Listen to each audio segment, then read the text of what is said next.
Good morning. This is Jagendra Rana. Topic for our discussion today is changing blueprint of life insurance.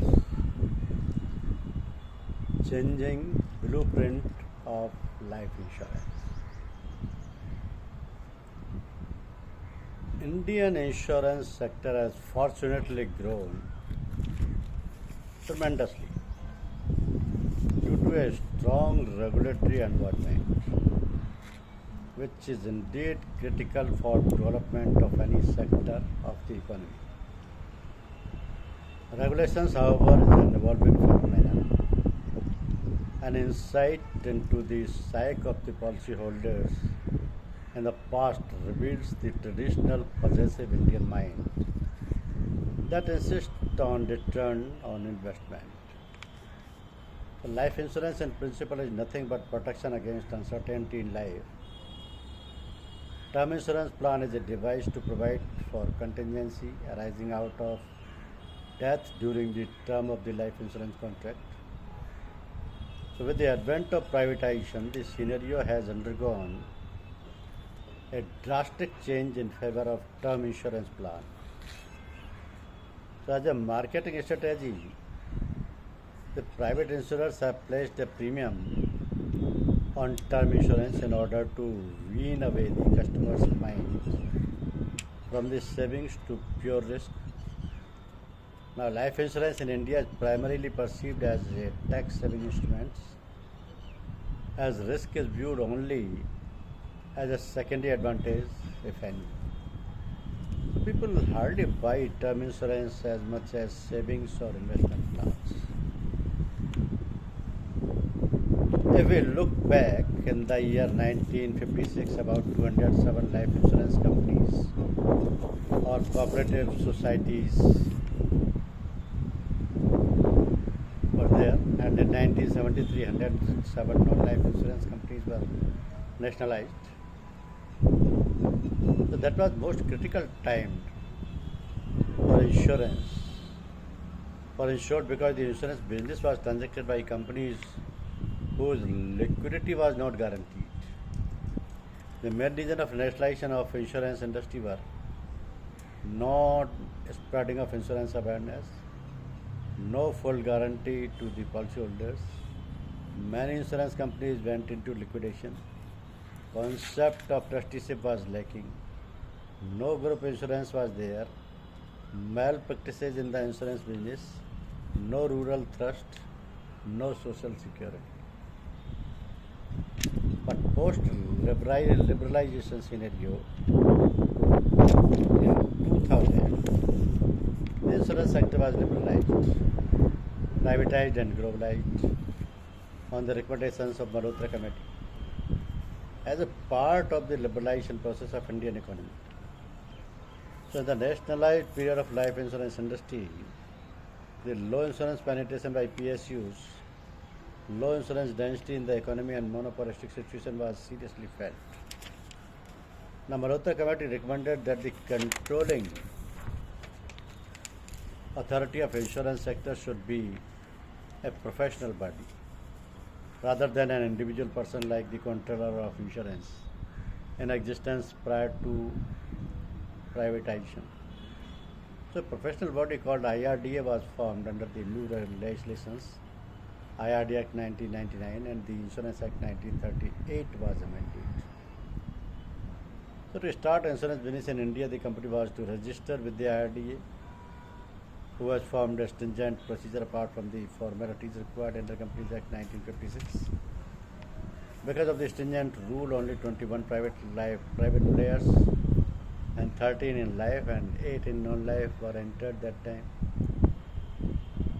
with collaboration of foreign partners except the Sahara and Alliance. So all the private players are leading industries or bankers, and their foreign partners are also a leading insurance finance company in their respective countries. Today the number has grown 34 to general insurance companies and 24 or 5 to life insurance companies. The comparative scenario is there. While comparing the Indian population with insurance companies before the nationalization in life and non-life before 5673, and there were 207 and 107 companies for a population of 40 to 55 million in the respective years. Now many private players are in the field for more than 5 years or more than 25 years, and total 24 in life and 34 in non-life insurance companies are there for the Indian population of 140 million. So the 24/7 concept of customer service has started through toll-free numbers because of new competition. New products have been launched in the market to meet the needs of customers. However, LIC is still a giant insurer and have an edge over all the private life insurers. A term which is used to denote rich persons is HNI, or a high net worth individual. So large Indian corporates are spreading their wings in far corners of the world. India is passing through a very interesting phase of consistent economic development, and the outlook for years ahead remain extremely optimistic. In the robust economic activity, great opportunities await the Indian investors, both large and small, existing as well as uninitiated. Usually a per year asset base of over rupees 5 crore, that is US dollar rupees 1 million, is described as an HNI. So ideal asset allocation of a HNI having moderate risk appetite is like this. Say debt 15%, spread 75 lakh, equity 40%, spread 200 lakhs, real estate 20%, gold 5%, spread 25 lakhs, 10%, spread 50 lakhs, and art 10%, that is 50 lakhs. The systematic investment plan is most preferred and time-wasting techniques of volatility of fluctuating markets. Time and again, SIP investments have provided good returns as compared to one-time investments. Then every citizen has a fundamental right to avail all the tax incentives provided by the government. Proper tax planning is a basic duty of every person which should be carried out religiously. Basically, there are 4 steps in tax planning exercise, with calculation of taxable income under all heads, calculation of payable tax on gross taxable incomes, options of choosing payment of tax or minimization of tax, and to take advantage of tax saving schemes. So through prudent tax planning, not only income tax liability is reduced, but also a better future is ensured due to compulsory saving and highly safe government schemes. You have to compare the advantage of several tax saving schemes depending upon 4 A's, then depending upon your age, social liabilities, tax slabs, and personal preferences. Decide upon a right mix of investments which reduces the tax liability to zero or the minimum possible. So the best tax planning must ensure that the post-tax yield is the highest possible, keeping in view the basic parameters of safety and liquidity. Now the question is, why life insurance? In India, insurance is still sold, not bought. Indian people do not find any reason to buy insurance. However, with the increasing awareness and competitive rates with large broad range of public and private insurers, no people have their way to choose a life insurance plan.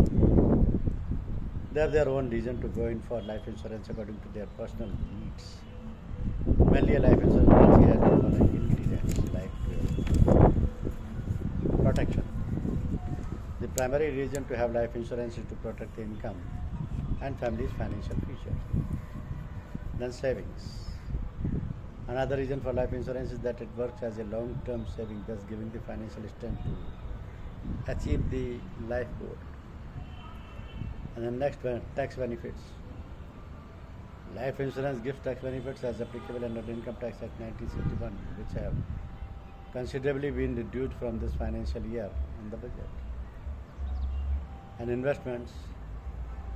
Life insurance is a safe long-term investment free from the risk of market swings and the retirement. Some plans of life insurance makes sure the regular income after retirement and also helps to maintain the standard of living. So every person needs in a plan much more than insurance fee. People believe in working hard and playing hard. In spending time with family, giving them the best and securing their future. Securing benefits through regular insurance plans and making small payments on a regimented basis level. A dissatisfied feeling in the insurance plan is not the perfect one. Saving with investing is most confused phenomenon. It is wrong to say that you have funds in bank, fixed deposits, or in the post office monthly scheme. Actually, you saved your money in these deposits and not invested the same. There cannot be investment decisions without an element of risk. And without risk, wealth cannot be created. So risk factor is the most important advantage in life insurance. It is common knowledge that wealth is created through investments and it is protected through insurance. The common man gets confused with the scheme selection or choosing the because of a large variety of investment products as well as insurance plans. So in life insurance too, the names of the investment plans do not in any manner indicate the quality of investment plan or their future prospects of returns. The investments in units are subject to market and other risks, and there can be no assurance that the objects of the investment plan will be achieved. So the investment plans do not offer guaranteed returns. The unit price of the may fluctuate depending on factors and forces affecting the capital markets and the level of interest rates prevailing in the market. Past performance of the investment plans and other plans of the company are not indicative of the future performance of any of the plans. So insurance occupies an important position in the financial sector of an economy. It contributes to economic development through risk management, protection of assets, and mobilization of savings leading to capital formation in the country. Insurance industry in India has undergone structural changes over a period. So with the growing militancy and terrorism in the world, public and private sector companies have set up terrorism pool jointly, and the share of each company is proportional to its premium income. The pool offers insurance covers up to 300 crores, then 700 crores against terrorism in each location. This keeps on revising and increasing. So the life insurance sector has raised the total investment of its funds. The share of LIC, that was 99% of the total invested in 2002-23, had dipped slightly considerably. With its share of invested funds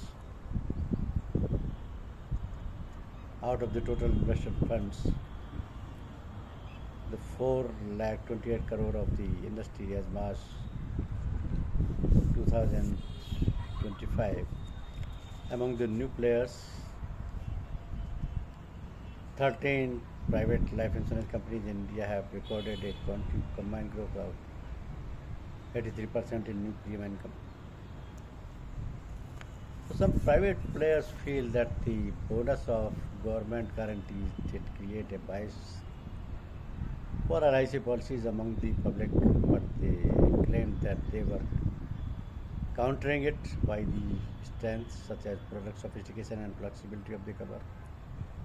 Globally, there are very few public sector insurers, so while they have a distinct advantage, the private players are able to offer better product sophistication and skills. So the central government guarantees was an issue for only guaranteed return products. Thank you.